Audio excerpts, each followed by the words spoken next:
پوری زندگی اللہ کی محبت کا روزہ رکھا، تو اگر ایک مہینہ اللہ کی مرضی سے چلنے کا یہ مقام ہے کہ 70 بار دیدار مل رہا، تو جس نے پوری زندگی اللہ کی محبت کا روزہ رکھا تو پھر اس کا مقام بتا دے کیا،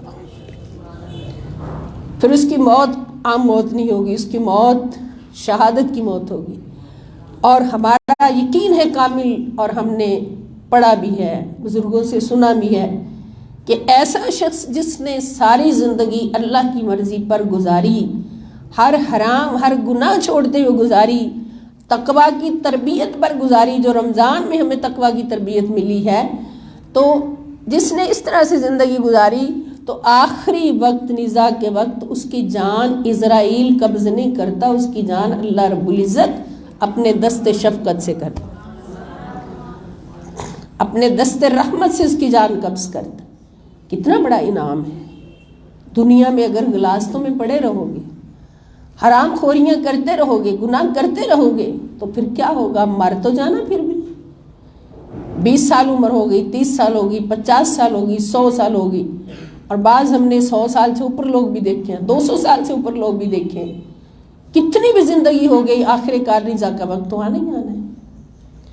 تو کیا ہی کرم ہے، اگر تھوڑی زندگی ہو تب بھی، بڑی زندگی ہو تب بھی کس طرح گزرے کہ ہمارا نزا کا وقت آئے تو رب قدرت، رب کعبہ اپنے دست شفقت سے ہماری روح قبض فرما۔ سبحان اللہ۔ ایسا چاہتے ہیں ہم سب، اگر چاہتے ہیں تو پھر بھی گناہ، خود بھی گناہوں سے بچیں، اور ہر عزیز کو، رشتہ دار کو، دوست احباب کو، گھر والوں کو گناہوں سے بچنے کا کوشش کریں، بچانے کی، کیونکہ قرآن کہتا ہے قُوا أَنفُسَكُمْ وَأَهْلِكُمْ نَارًا، کہ اے مسلمانوں خود بھی، اپنے آپ کو بھی دوزخ کی آگ سے بچایا کرو، اور اپنے گھر والوں کو، رشتہ داروں کو بھی دوزخ کی آگ سے بچایا کرو۔ تو یہ مہینہ جو ہمارے پاس الحمدللہ آ رہا ہے، اللہ پاک اس مہینہ کو گزارنے کے لیے سب کو زندگی عطا فرمائے، تو یہ دوزخ سے بچنے کے لیے ہماری تربیت کا مہینہ ہے۔ اس کا مقصد اللہ پاک نے جو بتایا، فرمائے یا ایھا الذین آمنوا کتب علیکم الصیام کما کتب علی الذین من قبلکم لعلکم تتقون، کہ یہ روزے تم پر بھی فرض ہوئے اور پہلی امتوں پر بھی فرض ہوئے، لیکن تمہارے روزے فرض کرنے کا مقصد کیا ہے؟ لعلکم تتقون، تاکہ تم تقوی اختیار کرو۔ اور تقوی میں نے آپ کو بتا دیا کس کو کہتے ہیں۔ تقوی کا مطلب ہر گناہ سے بچنا، ہر نافرمانی سے بچنا، ہر حرام سے بچنا، چوری چکاری سے بچنا، غیبت سے بچنا، دوسروں کو ستانے سے بچنا، دکھ دینے سے بچنا، یہ ہے تقوی۔ اور اللہ والوں کی شان کیا ہے؟ اب اس تقوی کو اختیار کرنے کے لیے ہمیں راہ حق پر چلنا ہے، اور راہ حق پر چلیں تو کیا ہوتا ہے؟ شیطان آگے وارد ہوتا ہے نا، شیطان آگے وارد ہوتا ہے راستے میں، اور انسان کے لیے اٹھنا اور چلنا مشکل ہو جاتا ہے، مومن کے لیے، کہ ایسا وہ حملہ کرتا ہے، کبھی کسی طرح سے، کبھی کسی طرح سے، کہ کس طرح سے یہ رک جائے۔ لیکن اللہ رب العزت کی بارگاہ سے مدد شامل حال ہوتی ہے، چونکہ نیت خالص ہوتی ہے، نیت صاف ہوتی ہے، تو اللہ تعالیٰ مدد فرماتے، اور وہی بندہ چھلانگ مار کے راہ حق پہ آ جاتا ہے اور اپنی ڈیوٹی ادا کرتا ہے۔ تو رمضان میں اللہ پاک فرماتے ہیں تقوی حاصل کرنا بہت آسان ہو گیا ہے تمہارے لیے۔ کیوں؟ شیطان قید ہو گیا۔ اب یہاں پر ایک اور بھی بہت بڑی بات ہمیں ملتی ہے کہ عزیز دوستو، سمجھنے کی بات ہے کہ اگر 1 ماہ تک ہم نے تقوی اختیار کیا ہے، 1 ماہ تک اللہ کی محبت میں، یوں لگتا ہوتا ہے رمضان میں جو اللہ کی مرضی سے رمضان گزارتے ہیں کہ وہ فیل کرتے ہیں کہ ہم ہر گھڑی اللہ کی بارگاہ میں بیٹھے ہیں۔ بتائیں ایسا ہوتا ہے یا نہیں؟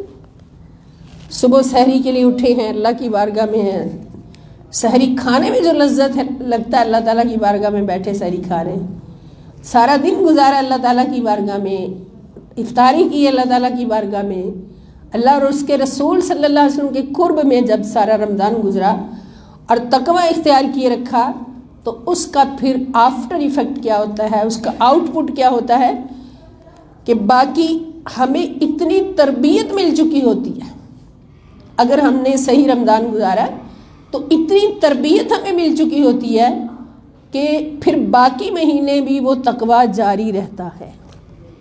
بولیں ایسا ہوتا ہے کہ نہیں؟ باقی مہینوں میں بھی وہ تقوی جاری رہتا ہے۔ اس پر آپ کی آواز مدھم نہیں ہونی چاہیے۔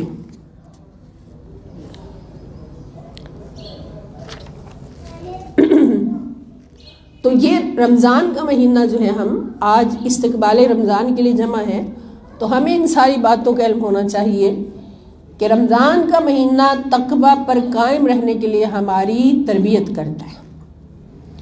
اگر حلال چھڑوایا ہے اللہ پاک نے تو ایک تربیت کی ہے کہ اللہ جس بات سے روک کے اس سے رک جانے سے کتنا سکون ملتا ہے، پھر آخری وقت کتنا بڑا انعام ملتا ہے کہ اس کے لیے اللہ پاک 70 بار اپنا دیدار عطا فرماتے ہیں۔ اور پھر جب جنت میں جا رہے ہوتے لوگ، جنت کے 8 دروازوں سے آوازیں آ رہی ہوتی ہیں کہ نمازی اس دروازے سے آ جائیں، اور زکوٰۃ دینے والے اس دروازے سے آ جائیں، حاجی اس دروازے سے آ جائیں، تو جو روزہ رکھنے والے ہوتے ہیں ان کو ملتا ہے دروازہ باب الریان، اور ہر دروازے پہ عبادت کرنے والے کا نام لسٹ لگی ہوتی ہے۔ جیسے پاس ہونے والوں کی لسٹ ایک طرف ہوتی ہے، نعوذ باللہ توبہ توبہ، جو فیل ہونے والے ان کی ایک طرف ہوتی لسٹ، تو اسی طرح ہر جنت کے دروازے پر اس عبادت کا حق ادا کرنے والے کی لسٹ لگی ہوتی ہے۔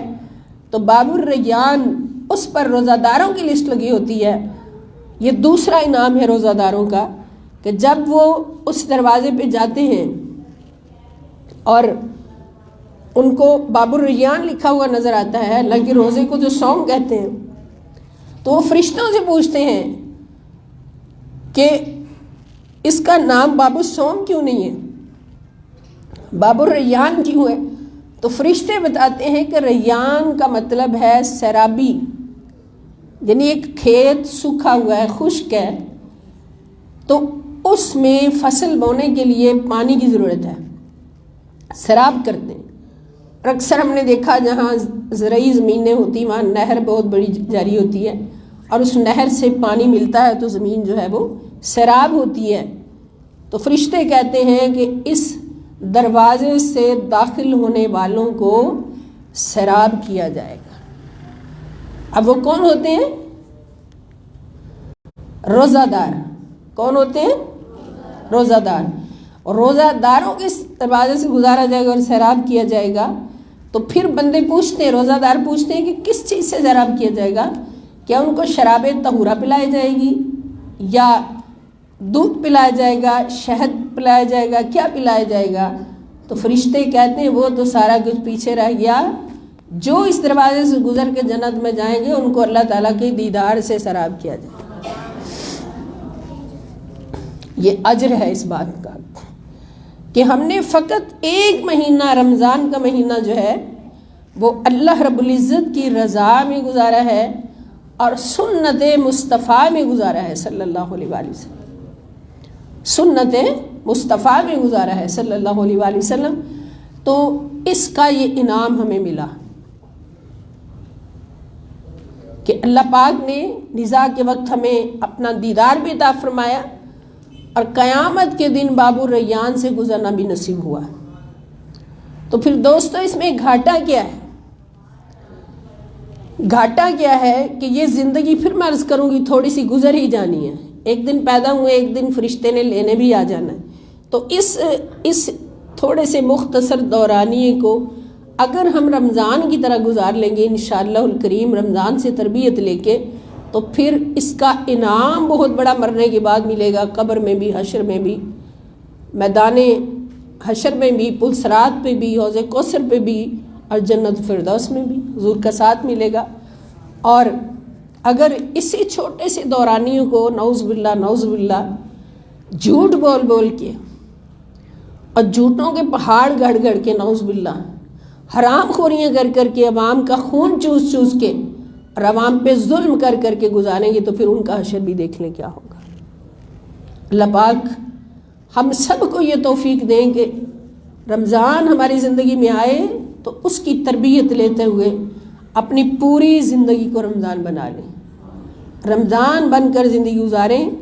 تو اسی مقصد کے تحت منہاج القرآن ویمن لیگ انٹرنیشنل کے پلیٹ فارم سے ہم یہاں پر حاضر ہوئے ہیں کہ اپنے آپ کو قرآن سے اور رمضان سے جوڑیں، اپنی پیاری بہنوں کو، بیٹیوں کو اس کے ساتھ ریلیٹ کرنے کے لیے ایسی پروگرامز منعقد کریں کہ جس میں دورہ قرآن بھی ہے، یعنی پورے قرآن پاک کا 30 پاروں کا دورہ بھی ہے، اور دورہ قرآن با اعتبار مضامین بھی ہے، یعنی جیسے ہم نے پچھلے سال کیا تھا کہ موضوعاتی دورہ قرآن کریم بھی ہے جس میں موضوعات کے حوالے سے بحث ہوتی ہے، اور اس میں مختلف اور بھی پروجیکٹس ہیں کہ سیدہ کائنات سلام اللہ تعالیٰ علیہ حضرت بی بی فاطمۃ الزہرا سلام اللہ تعالیٰ علیہ جو ہیں، اور ان کا دن بھی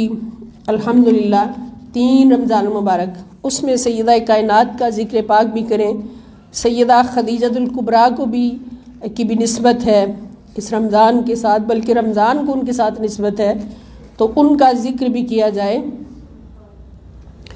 اور اس کے علاوہ جو بھی ایونٹس ہیں اس میں 17 رمضان یوم بدر ہے، اور غالباً 21 رمضان یوم علی بھی ہے، تو اس طرح سے سارے یوم بھی ہم ساتھ ساتھ ان کے ساتھ بھی ہم تعلق جوڑیں ان ہستیوں کے ساتھ، تاکہ ہمارا ایمان درست ہو، ہمارے اعمال صالحہ ہوں، ہماری زندگی تقویٰ سے بھر جائے، اور ان ہستیوں کے قدموں کی خاک ہم بن جائیں کہ رمضان جن سے ریلیٹ ہو کے اتنی عظمتیں پا گیا، تو ہم بھی ان کے ساتھ نسبتیں جوڑ کے تو عظمتیں حاصل کریں۔ تو ساری بہنوں سے، مسلمان بہن بھائیوں سے گزارش ہے کہ خود ہی اس کلاس کو اٹینڈ نہ کریں بلکہ اپنے ساتھ سینکڑوں کو اور بھی شامل کریں۔ تو یہاں پر بھی فزیکلی میں بھی جو کلاس میں آئے ہیں لوگ، تو کل سے وہ زیادہ دعوت دیں اپنے اپنے علاقے میں، محلے میں، تو اور زیادہ بہنوں کو آنا چاہیے۔ تو یہ غنیمت موقع ہے، اس کو غنیمت موقع سمجھیں، اس طرح کا موقع پھر پورے سال میں نہیں ملتا۔ اللہ پاک سب کی خیر فرمائیں، تحریک منہاج القرآن کی خیر فرمائیں، حضور شیخ الاسلام کی خیر فرمائیں، اور ایسا بادشاہ ہمیں عطا فرمائیں کہ جو ملک کے ہر کونے سے دین اسلام کی آواز بلند کرے، اور ہر قانون اور ہر جو اس میں رواج ہے وہ دین اسلام کا نافذ کرے، اور عوام کے لیے وہ ایک بہت بڑا رحم دل بادشاہ ہو، اور حضرت عمر فاروق رضی اللہ تعالیٰ عنہ کا سچا اور سچا غلام ہو۔ اللہ پاک سب کی خیر فرمائے۔ ربنا تقبل منا انک انت السمیع العلیم وتب علینا انک انت التواب الرحیم، فصلی اللہ تعالی علی خیر خلقہ ونور عرشہ وزینۃ فرشہ سیدنا و مولانا محمد و آلہ و اصحابہ اجمعین برحمتک یا ارحم الراحمین۔ انشاءاللہ الکریم کل بھی 11:30 انشاءاللہ کلاس شروع ہوگی، تو اس میں کل ہم انشاءاللہ پہلا پارہ شروع کریں گے، اور آج تو ایک استقبال رمضان تھا، کچھ تعارف تھا رمضان اور قرآن کا، تو کل ہم انشاءاللہ پہلا پارہ شروع کریں گے، اور پھر یہ سلسلہ انشاءاللہ جاری رہے گا۔ والسلام علیکم ورحمۃ اللہ وبرکاتہ۔